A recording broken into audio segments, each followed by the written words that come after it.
शुरुआत अबे दुबे आपसे करना चाहता हूं और सवाल मैं ये पूछना चाहता था कि आपका पीएम कैंडिडेट कौन होगा। हम सबको पता है वो तो राहुल गांधी हैं, लेकिन सवाल ये उठता है जो अध्यक्ष नहीं तय कर पा रहा 2.5-3 साल से, वो पीएम पद का उम्मीदवार कैसे तय कर पाएगा?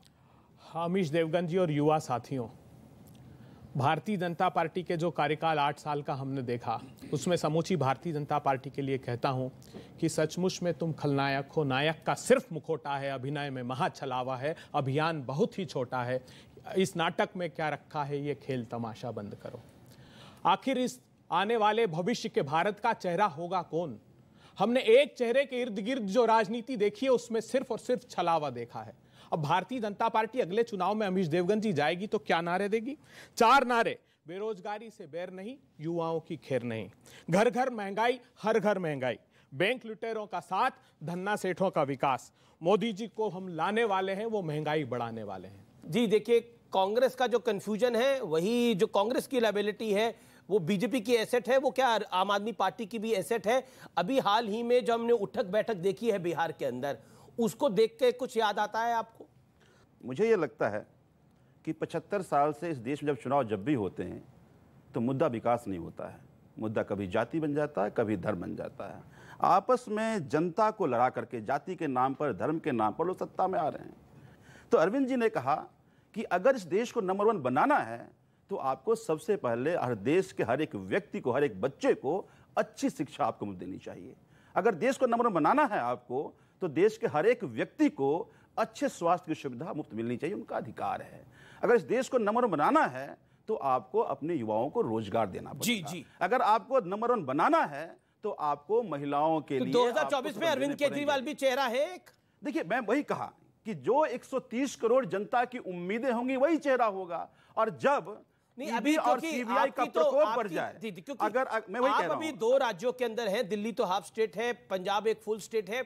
आपने अभी अपनी 5 राज्यों में कई जगह किस्मत आजमाई और उस किस्मत को आजमाने में आपकी कई जगह जमानत भी जब्त हुई, जो रियलिटी है। मैं आता हूं एक सेकंड जी जी जी जी। देखिए, जब आप 60 सेकंड हो गए आप पे अगर ईडी या सीबीआई का प्रकोप बढ़ जाए तो समझिए आप खतरा बन रहे हैं कि भारतीय जनता पार्टी पंजाब कैसे जीत गया है? अगर ईडी सीबीआई थी तो पंजाब कैसे जीत गए? पंजाब इनको जीतना चाहिए था अगर ईडी सीबीआई का प्रकोप था। जो आप जीते तो सही। नहीं, देखिए, हारे तो ईडी सीबीआई। पार्टी जब घबराती है तो ईडी या सीबीआई को भेजती है, एक इंस्ट्रूमेंट्स का उपयोग करती है। जब ये आप पे आने लगे 2024 पर आते हैं। जी जी जी, 2024 में ईडी और सीबीआई का सहारा है, यही ये लोग गा रहे हैं। देखिए, आपके कार्यक्रम का जो शीर्षक है, एक तरफ है जांचे परखे खरे, अजमाए हुए तपे तपाए हुए नरेंद्र मोदी जी, और दूसरी तरफ वो एक कॉमेडी सीरियल में बोलता था ना, पहचान कौन, तो दूसरी तरफ है पहचान कौन।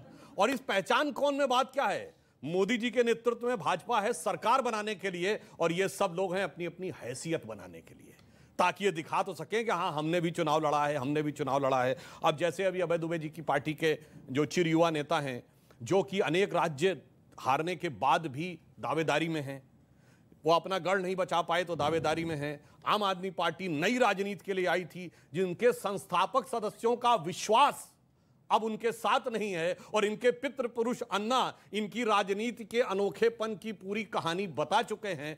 तीसरे हैं ये जो एक भतीजे के साथ में हैं। भतीजों का साथ राजनीति में बहुत बढ़िया नहीं रहा है। बिहार के बगल में उत्तर प्रदेश है, भतीजे ने चचा की क्या गति की थी। दूसरी तरफ बंगाल है, भतीजा बुआ के साथ क्या कर रहा है। और अगर भतीजे के साथ में है तो ये बताएं, चाचा तो नीतीश जी हैं, ताऊ तो लालू जी हैं।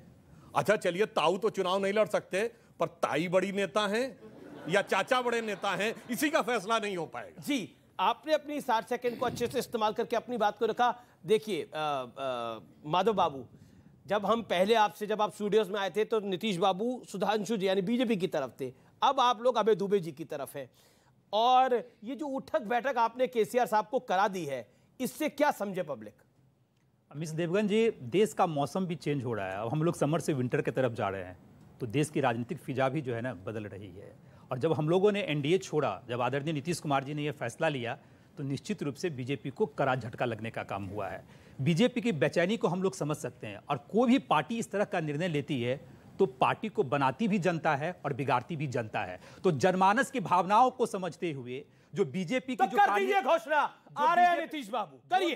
अरे हम लोगों ने कहा ना, आगाज बोलिए। हुआ है बदलाव होगा, आगाज हुआ है बदलाव भी होगा। पोस्टर लाया और हूं मैं। 2024 जुमला में नहीं, हकीकत अरे है। हकीकत की बात कर रहे हैं, जुमलेबाजी हम लोग नहीं करते हैं। तो आगाज हुआ है तो घोषणा बदलाव करिए भी होगा। कि नीतीश और बाबू जहां सीएम तक- कैंडिडेट- एक मिनट सीएम सुनिए, आप कैंडिडेट 60 है, सेकंड का यूटिलाइज करने विपक्ष दीजिए, के- 60 सेकंड का यूटिलाइज करने जी, जी, दीजिए। जी, जी, धांसू भाई ने यूटिलाइज किया, मुझे भी करने जी, दीजिए। जी। और जहां तक आपने कहा कि विपक्ष का चेहरा कौन होगा, अरे विपक्ष का चेहरा समय रहते हुए हम लोग तय करने का काम करेंगे। अभी जो हम लोग का मकसद है कि जितनी भी विपक्षी पार्टियां हैं सब एक साथ हो जाएं। जब एक साथ हो जाएंगे तो निश्चित रूप से चेहरा भी आपको बहुत जल्दी जैसे सुनने को मिल जाएगा। ठीक है, लेकिन राहुल जी को आपका समर्थन मिलेगा?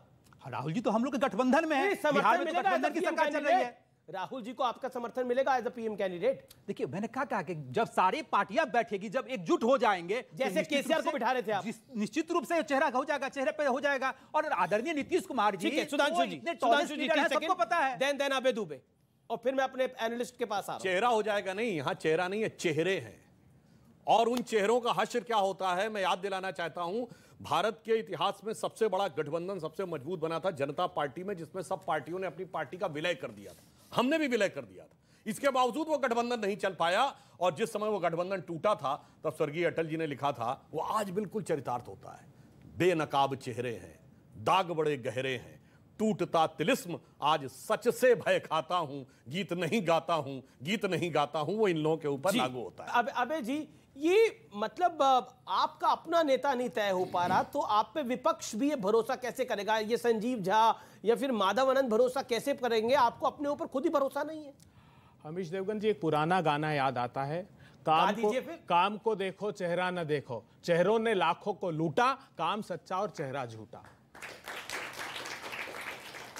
इन्होंने कहा कि नीतीश बाबू को पीएम कैंडिडेट घोषित कर दीजिए, किसी ने नहीं किया, उनके राजनीतिक दल ने नहीं किया, कांग्रेस पार्टी ने, गठबंधन ने नहीं किया। अरे क्या बात कर रहे हैं, मैं सबूत साथ लाया हूं। तो लीजिए। मैं यहाँ पे अमित जी। एनालिस्ट को सबूत दिखा देता हूं। किसको दिखाऊं? आप देख लीजिए, ये सबूत है। मैं आप सबको बांट देता हूं भाई, सबूत देख लीजिए आप लोग, सबूत देखिए। कमाल की बात कर रहे हैं। आपको भी दिखाता हूं। आगाज हुआ है, बदलाव होगा, पूरे पटना में पोस्टर लगे पड़े हैं भैया। आप कह रहे हो अभी तक उन्होंने अपने आप की घोषणा नहीं करी है। इधर देखिए, ये क्या है, ये पढ़िए आप लोग।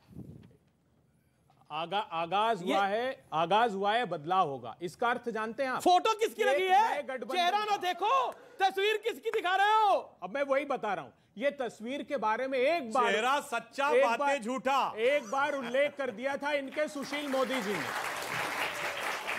एक ही शब्द में बहुत कुछ कह दिया। आज तक समूचे देश में एकमात्र आदमी ने घोषणा की कि पीएम मटेरियल नीतीश बाबू है। कौन ने की?